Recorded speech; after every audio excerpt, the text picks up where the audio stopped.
This inscribed wooden tablet is full of stories. To be more precise, it is by far the earliest family letter in China. With only 100 or so characters, it recounts the legendary exploits of the Qin army more than 2,000 years ago.2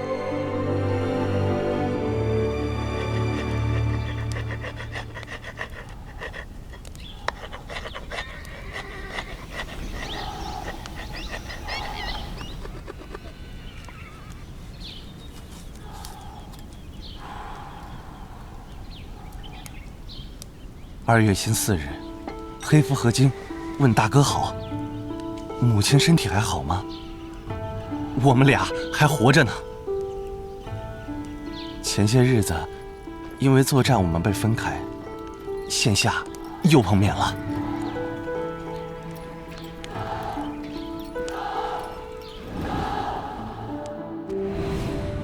In the winter of 1975, archaeologists found this wooden tablet in a tomb at Shuihudi, Yunmeng County, Hubei Province. The occupant of the tomb was named Chong, presumably a low-ranking state of Qin official. The letter, written in the late Warring States period, is the earliest physical evidence for the existence of family letters in ancient China.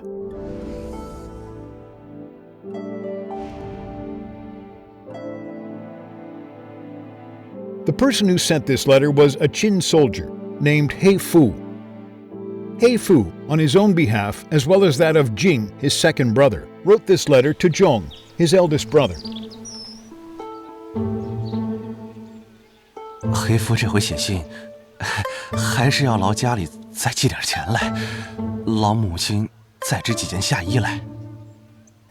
收到信后，请母亲留意咱们安陆丝布的价格，如若负担得起，定要给我们多做几件衣服。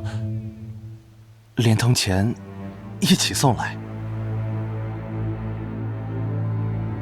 His plain request for money and clothes raises a question. Didn't the Qin army provide uniforms for its soldiers?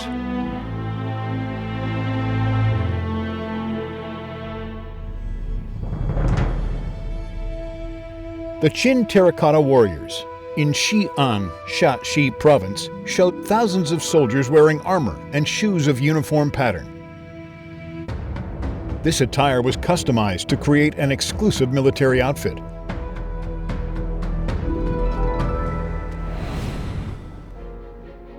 At Shuihudi, archaeologists excavated another tomb, owned by a public servant called Shi. The legal documents among his burial objects offer more clues regarding military outfit during this period. At that time, military supplies, including food and armor, were provided by the army. The outerwear was also customized by the government. But what about what soldiers wore underneath?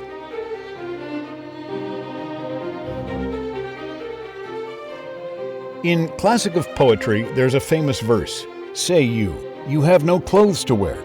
My long robes, let me with you share." In this context, robe refers to underwear.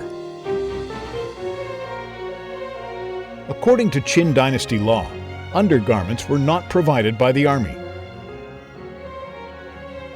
As summer approached and the days grew hotter and hotter, He Fu on the frontier needed something light to wear beneath his military attire.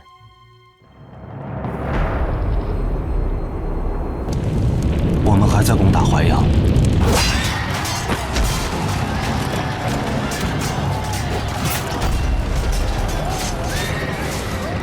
天知道这场战争还要打多久，这边一切都难以预料。老母亲，多寄些钱来啊！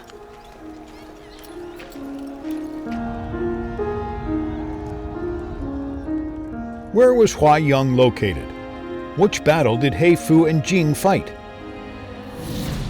In 223 BC, when Ying Zhang, king of the state of Qin, was conquering the other 6 states, he encountered a massive setback.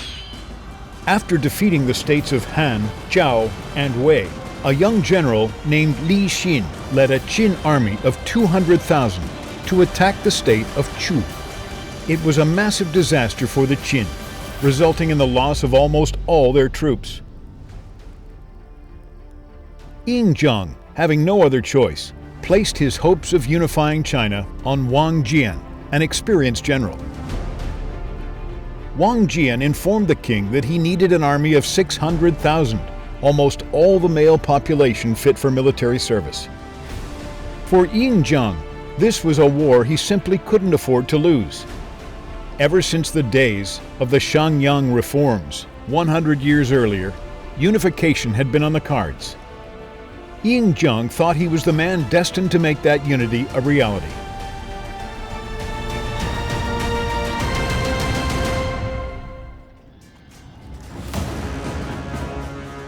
He Fu and his brother Jing were two of the soldiers in the 600,000 Qin army led by Wang Jian. At the time, of 3 males in a family, 2 were required to join the army. So their eldest brother stayed at home to take care of the family, and the 2 younger ones were enlisted.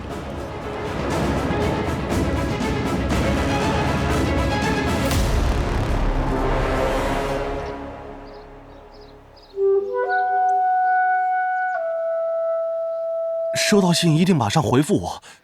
官府到底有没有把咱们家的授爵文书送到啊？万一没有，也跟我说一声啊。大王说过，军中立功的文件绝不会迟误。啊，官吏送立功文书到家的时候，别忘了说声谢谢。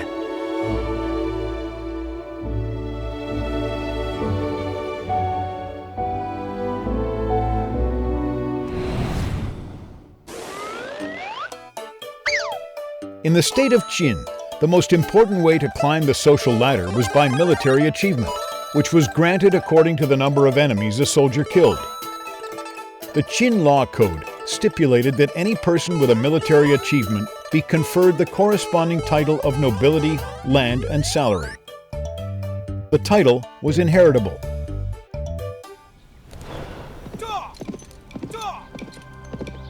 He Fu was eager to know whether his family had received the credential for the title of nobility, indicating that the brothers had achieved military contributions. They wished for nothing more than to see their family live a better life, thanks to ennoblement attained because of bravery on the battlefield.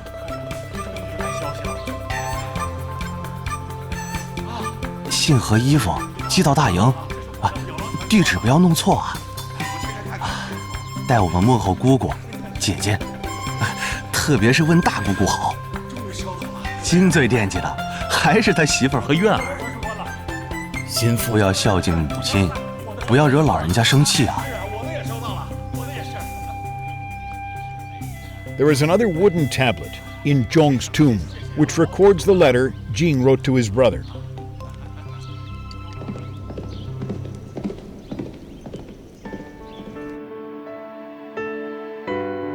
经问候大哥，母亲大人的身体好吗？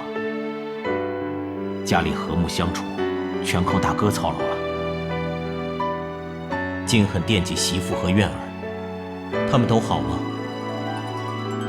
媳妇要照顾好二老，我离家太远，苑儿只能拜托大哥教导，告诉他打柴时不要去太远的地方，一定让他注意安全。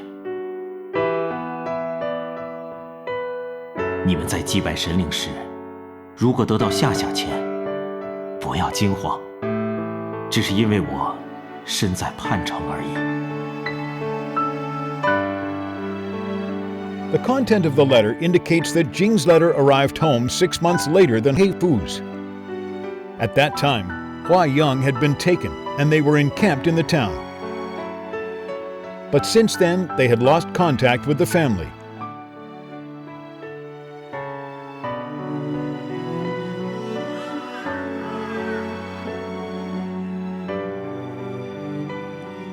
These 2 family letters were found in Zhong's tomb.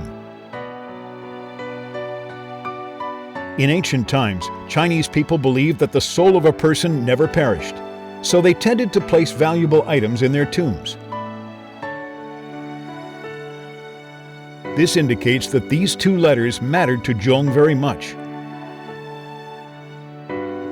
It's likely that they did so because Heifu and Jin died on the battlefield and never came home again, making these letters the last link with the two brothers.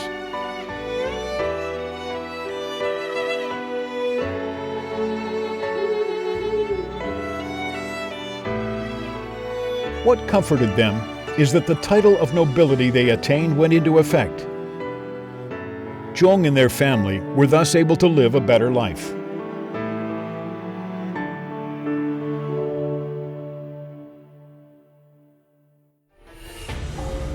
In the end, the state of Qin defeated the state of Chu. 2 years later, the Qin Empire was founded. In the Emperor Qin Shi Huang Mausoleum Museum, the terracotta warriors served as a miniature of the then mighty Qin army. The warriors were molded based on real figures, but nobody can tell which one is Heifu and which one is Jing.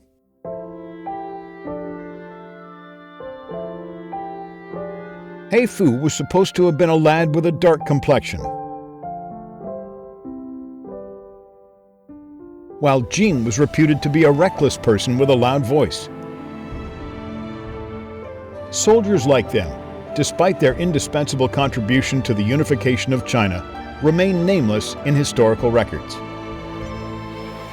Today, thanks to the 2 wooden tablets, we are fortunate to get to know 2 of the innumerable warriors who made unification possible, Heifu and Jing. It is thanks to soldiers like them that the marvelous dream of unification finally came true.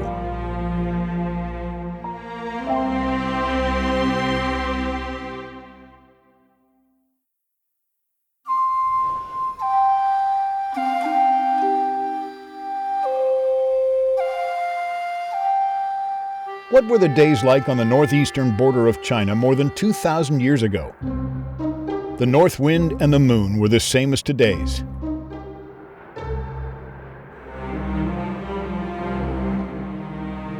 The garrison soldiers and the civilians were also living like us, playing jokes with each other and experiencing ups and downs in life. With low salaries and suffering from occupational illnesses, they stood as an unyielding shield for the safety of the territory.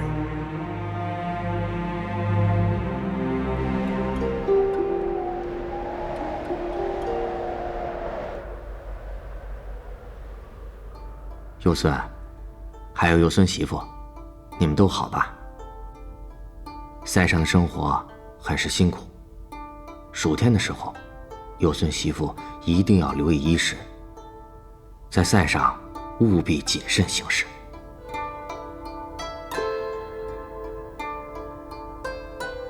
This is a letter from Zhuyian Han slips, recording the correspondence between Xuan, a Han Dynasty official, and his friends, the Yo-Sun couple.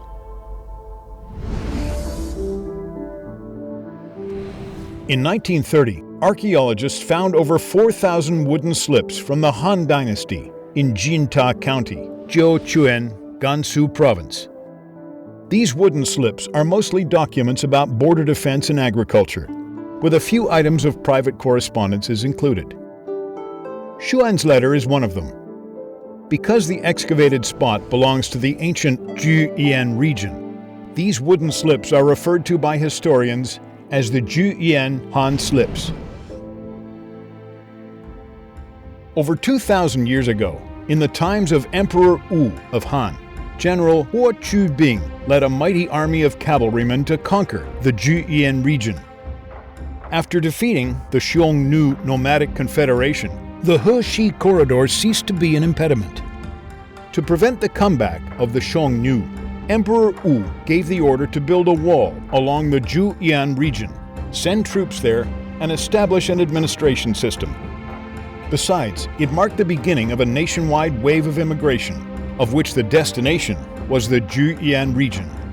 Military, government officials, soldiers, and immigrants flooded in, leaving their homes and settling on the border, building a solid defense for the territory. 我和佑都见了面，他说家中老人平安无事，一切都好。前些日子闰月初7，他同长史军一起去了居延。后来有毒动身太仓促了，不知道你们碰面了没有？其他事就不详述了，多来信啊。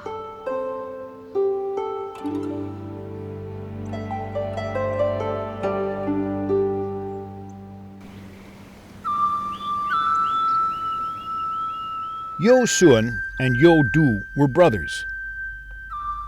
Xuan was close to them both, and perhaps they had ties of kinship. They were all border soldiers, but stationed at different checkpoints. One thing is for sure. The Yo Suan couple lived in Jingguan. In the Han Dynasty, in order to pacify the homesick soldiers, the authorities encouraged bringing families to the border.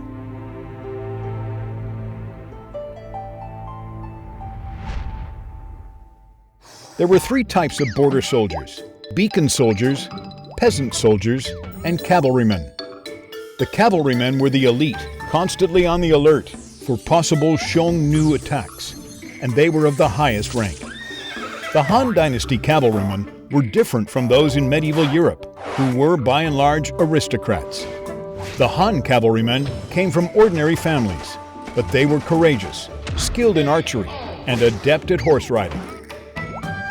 The peasant soldiers were recruited from inland areas, cultivating land most of the time, but putting on armor to fight when an emergency occurred. The beacon soldiers, largest in number, undertook the most difficult tasks.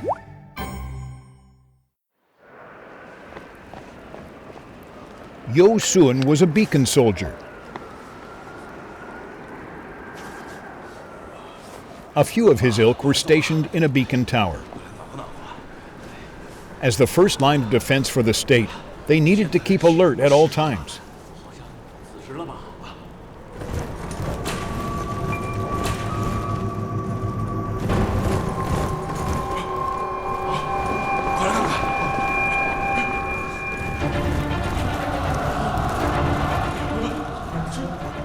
When they noticed the enemy's approach, they set up the beacon fire to send out the alarm.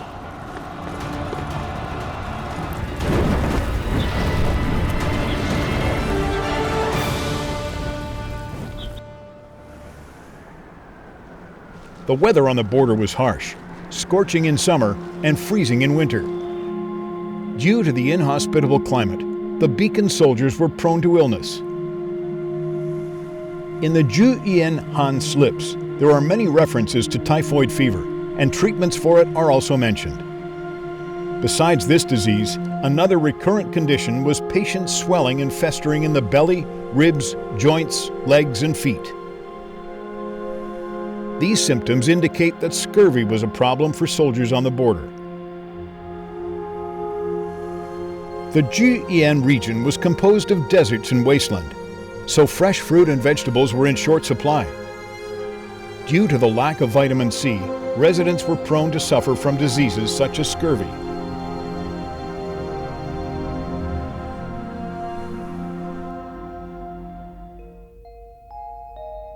我11日的时候到侯官这里查对公事，还在等结果。顺道拜托别人帮我送上这封信。我再啰嗦一句，佑孙，还有佑孙媳妇，你们一定要注意身体啊。这会儿巡查边兵的使者应该还没到你那里。佑孙，你这次一定要留神，千万不要成为考核最后一名。Xuan might be slightly older than Yo Sun and senior to him in rank. His tone is clearly parent-like and instructive. His position enabled him to be better informed than Yo Sun, so he could disclose to the young man a few messages, such as when the officials would come to the beacon tower to make a routine check. He advised Yo Sun to get prepared ahead of time.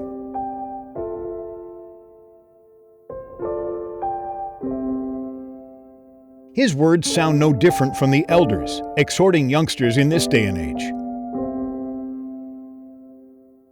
It's as if they had never faded away in history, but were standing right before us.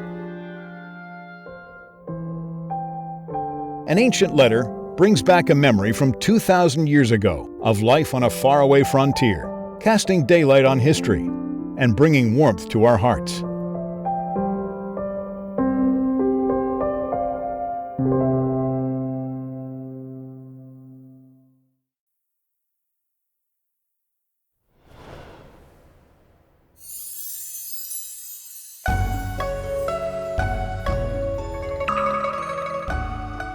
Everybody can be a poet when missing home. In the Tang Dynasty over 1,000 years ago, a young man named Zhao Yixian, without smartphones or WeChat, sent a letter to his mother, living afar. Words so touching that they rival every single piece in the 300 Tang poems.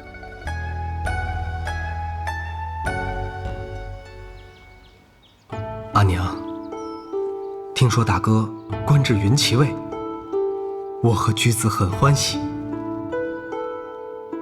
小妹改嫁给张龙逊，我和居子也都知晓。阿娘，莫再托人捎东西了，好好留着自己用。我和居子啊，像离群的鸟儿，在陌生的土地上筑巢，唯一能有的，就是一颗想家的心。"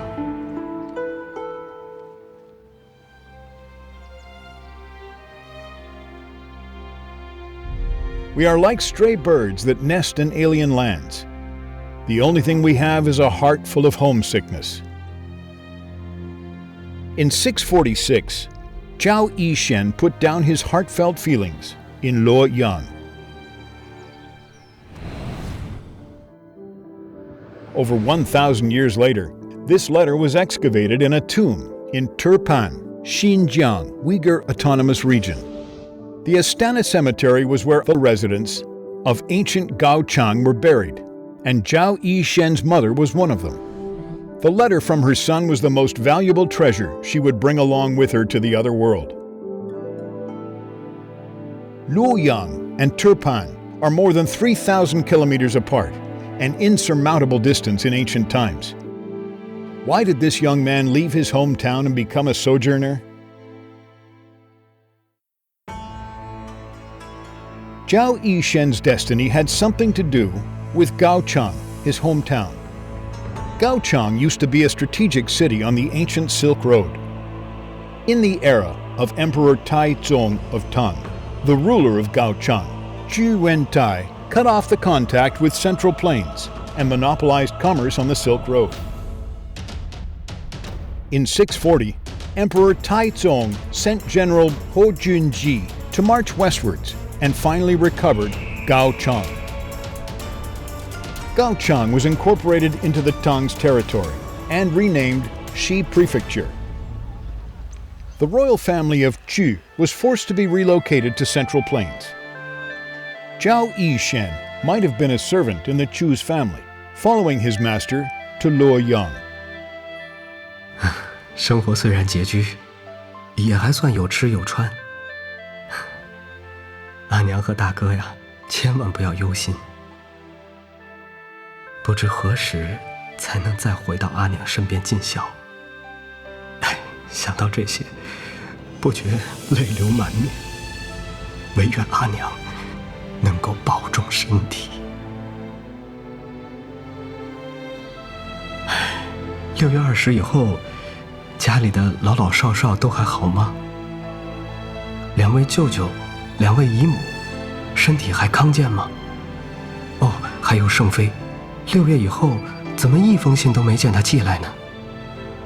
哎，妹妹玉莲和张龙逊也都平安吧？他们都孝顺，把阿娘大哥照料得很好，从无抱怨，一生很感激。As a sojourner in Luoyang, Zhao Yixian was living a rather difficult life. It can't be told by the letter what job he was doing. It seems that in order to console his mother, he avoided mentioning hardships, only telling her that life was getting better every day, and that he would soon be in a position to send money back home.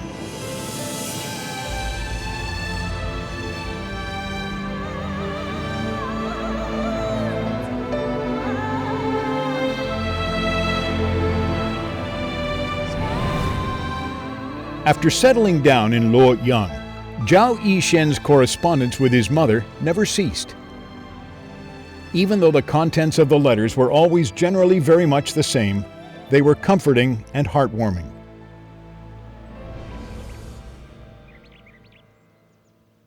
阿娘啊，你收到这封信的时候，月末已是早春2月，那时候天气已经转暖，身体会好一些吧？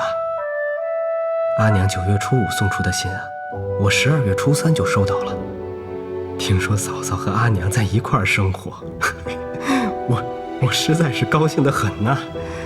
我让张明德、马道海帮我捎去一些布料。 His words indicate that it took at least 3 months to send a letter from Luoyang to Gaochang. The ancient time mailing system is called Yichuan, which was set up by the government for document transferring and material transportation. The highest speed of Yichuan in the Han Dynasty was 200 kilometers per day. In the Tang Dynasty, it was required that the orders given by the emperor must be delivered at a speed of 250 kilometers a day. In the Qing Dynasty, after the establishment of the Grand Council, 400 kilometers in one day was the speed for the transport of important documents. Due to the limited capacity, however, ordinary people were not able to use the state-owned mailing system. Folks could only ask acquaintances to carry the letters to the destination. A poem from the Han Dynasty puts it like this. A guest came a long way to my house and brought 2 carps to me. I called my child to cook the fish, but found a letter in the stomach of it. It described a story about sending letters through acquaintances.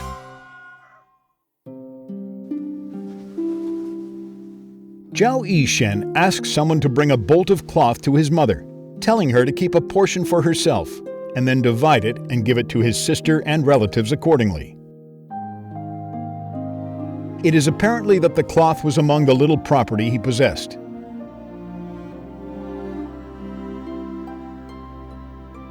Even though it was not a lavish gift, his sincerity and solicitude for his mother was heartfelt.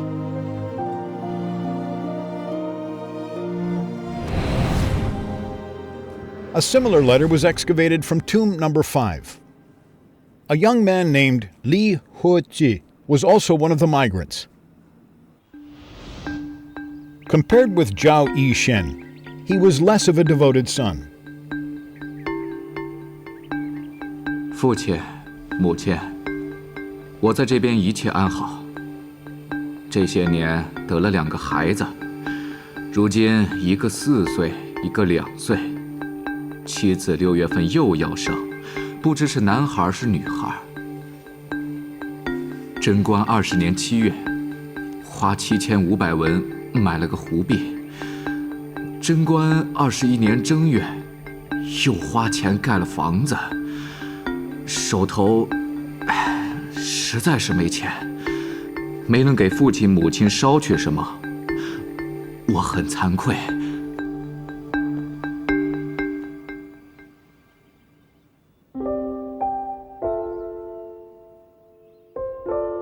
Zhao Yishen and Li Huoji are merely anonymous drops in the ocean. Their lives are unchronicled, but their correspondence has outlived time and perpetuates their life experiences down to the present day. The unadorned language puts flesh on history, which is abstract and desolate by nature, making the passage of time easier to comprehend.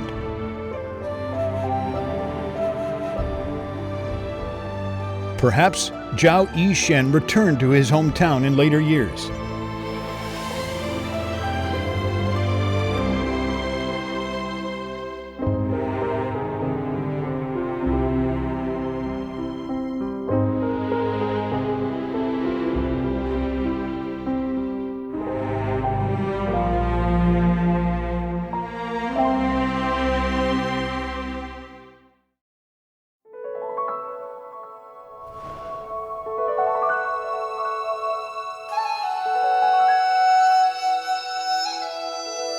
Such a regular script, elegant and calligraphic, comes from a woman in ancient times.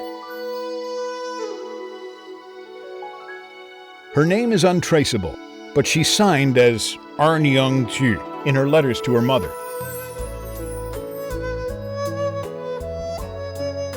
In the Tang and Song dynasties, the young lady was referred to as Young-ju, which resembles the present-day daughter or girl. Later than Zhao Yi-shen, this adorable girl also came to the Central Plains from the northwest.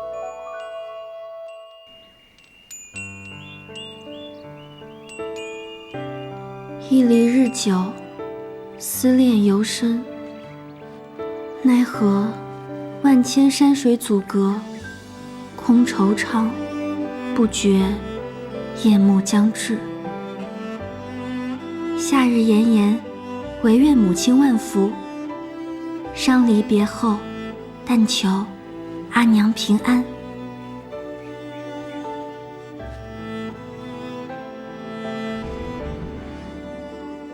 The discovery of this family letter is remarkable.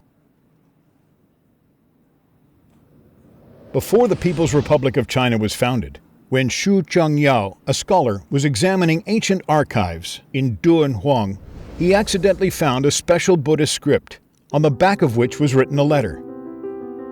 Our predecessors, sometimes when they were fixing a damaged book, pasted discarded paper on the back of a volume. But this piece of discarded paper was by no means mere rubbish. It turned out to be a letter from thousands of years ago.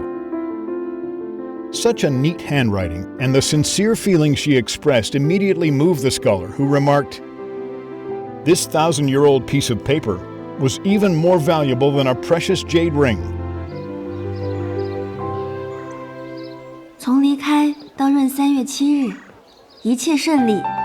和天使司空一行人已经到东京，当下生活富足安乐，你们不要忧心。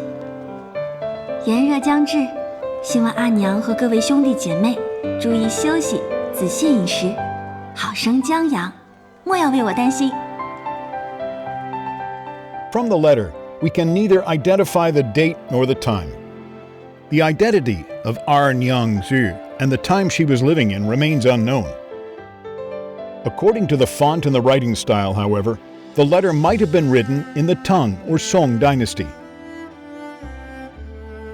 The imperial envoy and minister of works is the first keyword, which was used to describe a type of officer sent by the court. The third lunar leap month is another keyword. Upon looking up the calendar, of all the years with a third lunar leap month, the year 980 AD looks like the most probable one. According to the history of Song, in the spring of this year, the envoys from Dunhuang were sent to pay tribute to the central government, and the royal receiving date was set on the 28th of the third lunar leap month. Paying tribute was an important event requiring diligent preparation.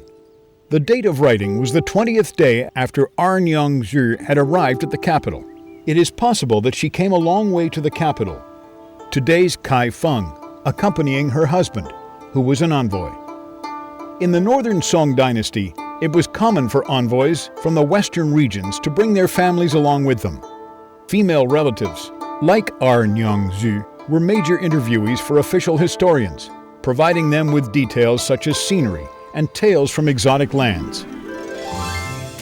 这回呀，寄去一角红锦，是送给阿姐的。哦，还有一个紫罗兰肚兜，也是给阿姐的。那半匹白绫是给阿娘你的。本来还想多寄些食物，但又怕送不到，没敢多寄，可不要嫌少啊。二娘子敬上，6月21日。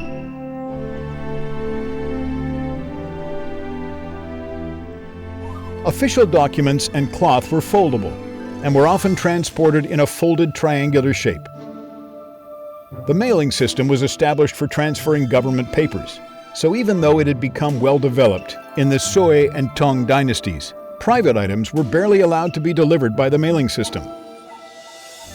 But from the letter, we can tell that Arnyang-ju often used the postal service for private purposes.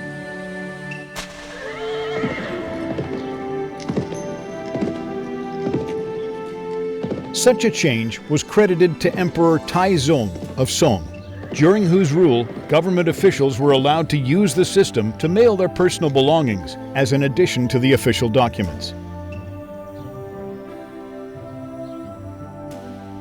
Since that period, the state-owned mailing system had spread to every corner of society. Nyangzu was lucky to be among the first to benefit from this service.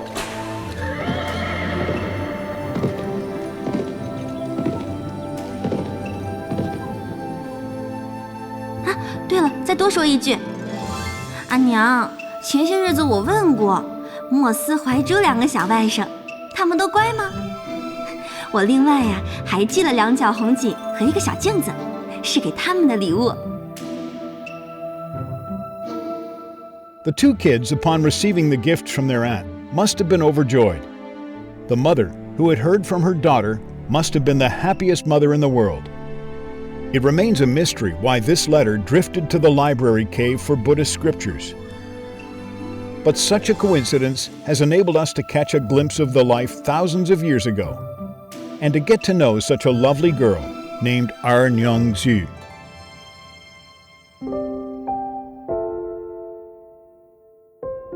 Her pining for home was overflowing, and she was also keen on traveling and adventure.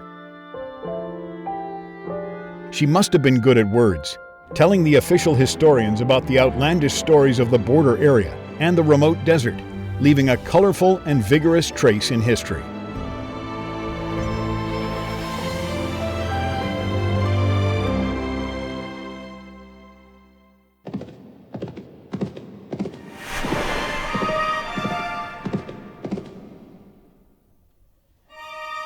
This is written in Sogdian, a Central Asian language on the verge of extinction. 1700 years ago, around the Wei and Jin dynasties in Chinese history, a Sogdian woman named Mune wrote this letter in Dunhuang to Nanai-dhat, her husband.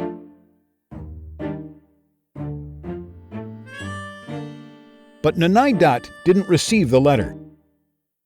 Neither did he read the last sentence of it. I would rather be a dog's or pig's wife than yours. 我向你跪拜，如同在神前匍匐。我为你祈福，我的丈夫纳奈德。能看到你健康快活，我的每一天都是好日子。能听闻你安然无恙，我的生活也就还撑得下去。可说句实话，我过得一点都不好，很糟糕，很凄惨，我要死了。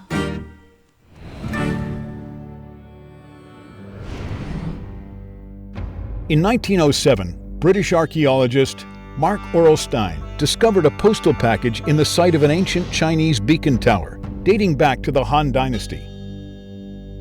Stein thus unlocked the mysterious history of a whole tribe. A total of 8 paper-based letters were found in the package, of which letter number 3 was written by Mune.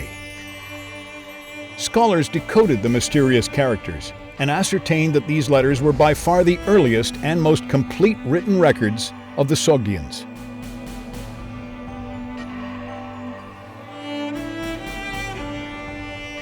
These letters, written in the Sogdian language, were sent from Dunhuang and Wu-wei to major places on the Silk Road, such as the Lowland Kingdom and Samarkand. It can thus be inferred that over 2,000 years ago, a civilization called Sogdia played an active role on the Silk Road. Su-to was their Chinese name, signifying the Central Asian region between the Amu Darya and the Sir Darya, which is in present-day Uzbekistan. The Sogdian people, from the Eastern Han Dynasty to the Song Dynasty, continually migrated to China along the Silk Road. They used the names of their home states as surnames. A total of 9 states gave birth to 9 different surnames, which was recorded in the Tang history as the 9 Sogdian surnames of Chao Wu. Chao'u was the name of the homeland. Nowadays, Chinese people with the last name An, Kang, Shu, Tao, or Mi are probably descendants of the Sogdians. Why did they migrate to China? For commerce. The Sogdian region was located in the junction of the West and the East, and it was the Sogdians who brought China the gold and silverware of Rome and Persia, as well as the gems and spices from India. Meanwhile, they transported Chinese silk and tea to the Western world, making themselves the most important cross-border merchants at that time.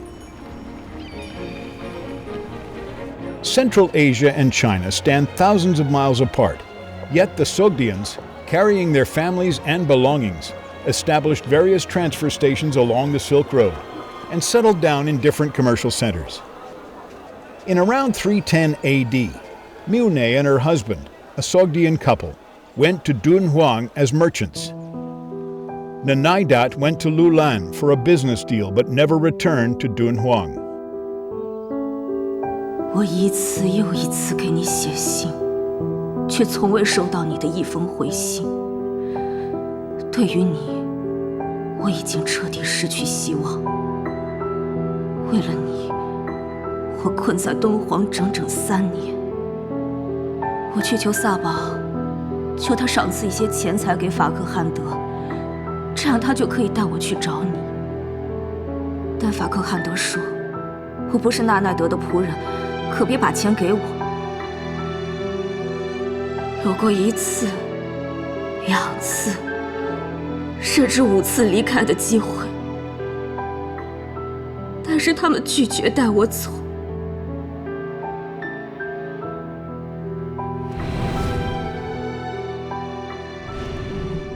Who was Sao Bao, the person Miune begged for help? In the year 2000, archaeologists found a tomb in Xi'an, Shanxi province, of which the occupant was named An Jia, and he was a Sao Bao. A Sao Bao was the leader of the Sogdian merchants on their way to China, and upon settling down, they became the governors of the whole Sogdian community.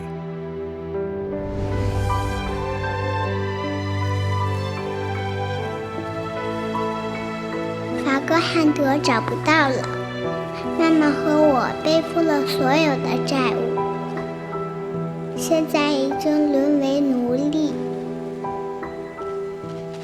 只要20枚金币就可以解救我们，但没有一个人愿意帮助。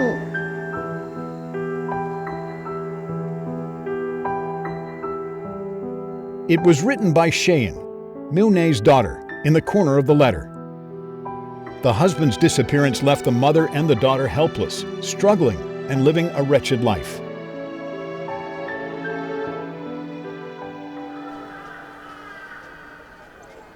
当初与你来敦煌，我义无反顾。母亲的劝诫，兄长的警示，我一概没有听从。从我爱上你的那一天起，就已经惹怒了众神。我宁嫁猪和狗，也不愿做你的妻。 It remains unknown whether Miune and her daughter pulled through that winter. Neither can we know if Nanai-dhat abandoned them or suffered a misfortune. All we know about this family is presented in the letter.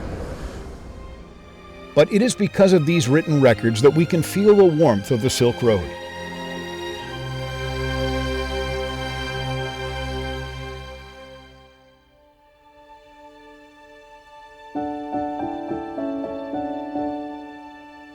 History should credit every single Sogdian person. They possessed nothing, but the entire world belonged to them. With an unparalleled aptitude for language and enthusiasm for trade, they traveled here and there as long as there was a profit. In the global history of commerce, the reputation of the Sogdians is no less than the Phoenicians and the Jews. They connected the West and the East and facilitated culture blending. They were favored by Chinese people and took a fancy to Chinese culture. After the 10th century, the Sogdian region was conquered by the Arabian Empire, and their story came to an end.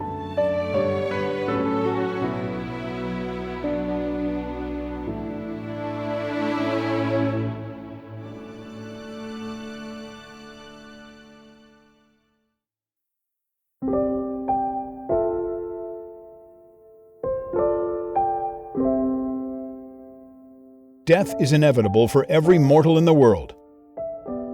But what is even more difficult than death is that a husband and wife can keep each other company and go hand in hand till the end of time. Even if fortunate, they can join their hands in heaven.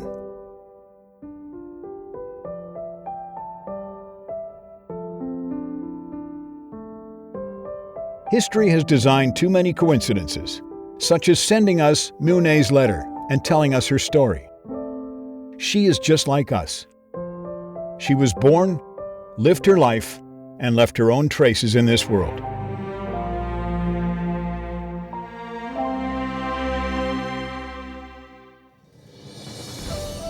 These ordinary people have no monuments, no biographies. They have no more individuality than a drop in the ocean. Their writing, quite by chance, however, tells the story of their lives, bearing witness to the grand sweep of history. Today, following these clues, we touch the real pattern of life as it was lived in those far-off days. Who can deny that insignificant people, just like you and me, play a role in creating history?